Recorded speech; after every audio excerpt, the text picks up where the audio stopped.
Welcome, folks. Coach Jay here. We are back in the studio after a bit of a hiatus getting the academy up and running. Still got some work there. And today's video is going to be kind of a dive into some mindset stuff. So, like this. Have you ever thought about the problems society has today? You know, everybody's got an opinion on that, all over the spectrum. Then you think, maybe I was part of the problem and not part of the solution. And let me explain what I mean by that. So, in my opinion, one of the biggest challenges we have in society, there's many, but one of the biggest is this sense of entitlement, and the sense that people's feelings are more important than facts, than reality, objective reality, not subjective reality. Not, well, my truth is this and your truth is that. Is not. Truth is truth. Okay, that's item one. And so going back, when I see a problem, I always want to try to solve it. That's kind of how I am. I like to fix things and create things, and so I say, well, if we're having a problem with society.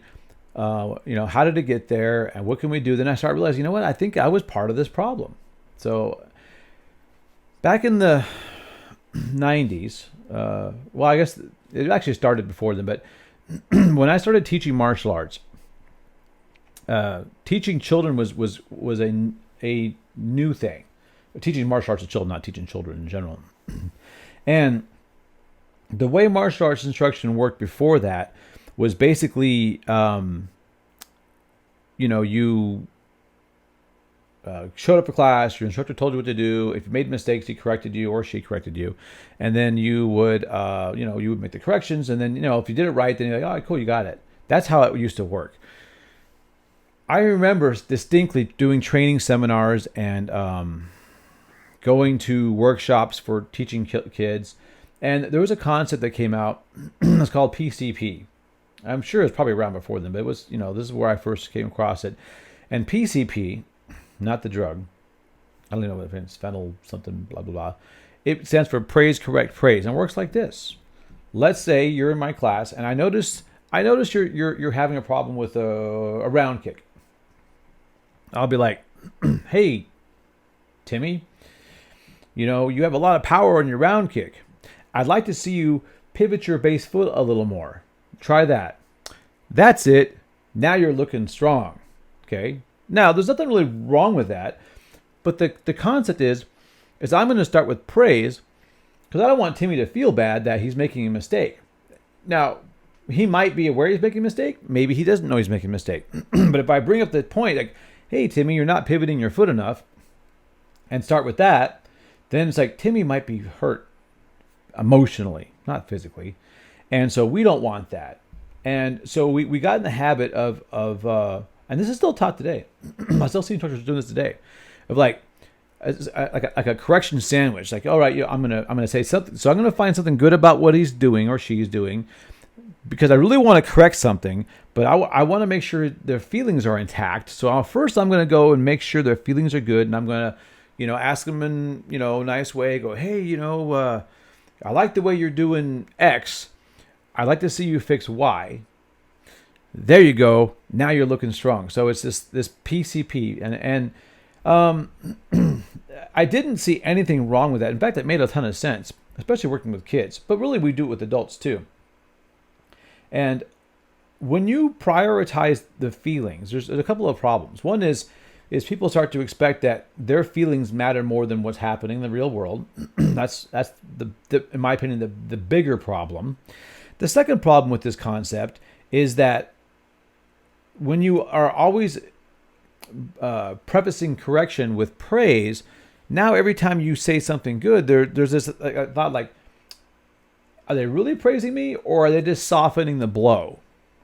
Because if you're always like, hey, Jessica, that's a lot of power in your punch, but I want to see you, bring your shoulder forward more. Okay, that's it. So now, obviously, the PCP concept hasn't caused the decline of Western society in it by itself, but I think it's a factor.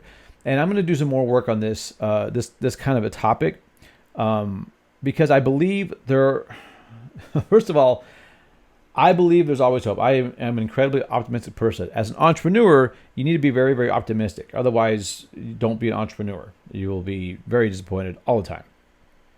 Secondly, I kind of want to have this idea that whatever damage has been done with the entitlement culture and people prioritizing feelings over facts, I have to believe that there's a way to come back from that. And I believe that I can make a difference. Just like I was part of the problem back in the 90s and early 2000s when I was doing the correction sandwich. I've really got to move away from that as I move forward. Not that I'm mean or obnoxious. I just feel like, there you go. My feelings matter.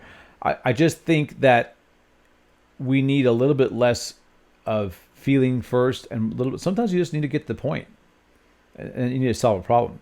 So I'm going to try to undo some of that damage. And this, again, I think it's somewhat damaging. Now, there'll be someone who out there says, "Oh, Coach Johnson wants to make kids feel bad." No, I don't. You don't have to be a heartless jerk to make corrections. However, when you aren't always doing the PCP concept, when you do give praise, it's like, wow, that's legitimate praise. He's not just shining me on, because if you always preface every encounter with praise and you make them feel good and you make sure that they aren't sad, then it dilutes legitimate praise from an authority figure, a teacher, an instructor, a parent, whatever. That's my opinion. I could be wrong.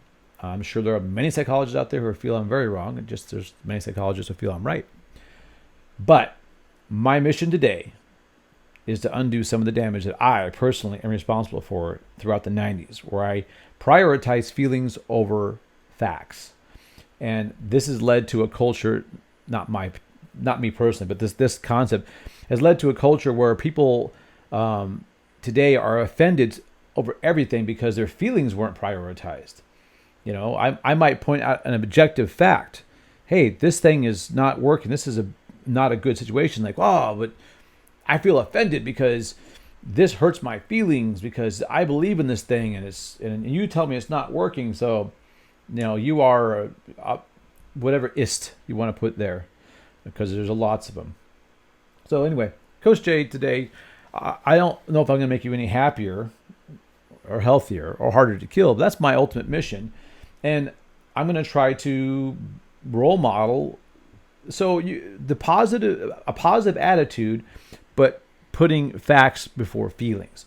So on that note, now that the studio is kind of back in operation and the academy is kind of up and going again, I'm able to get back into the video content and live casting. So I'll be doing the men's channel casting. I'll be doing the IYC channel, this one here, casting, do some podcasts with that.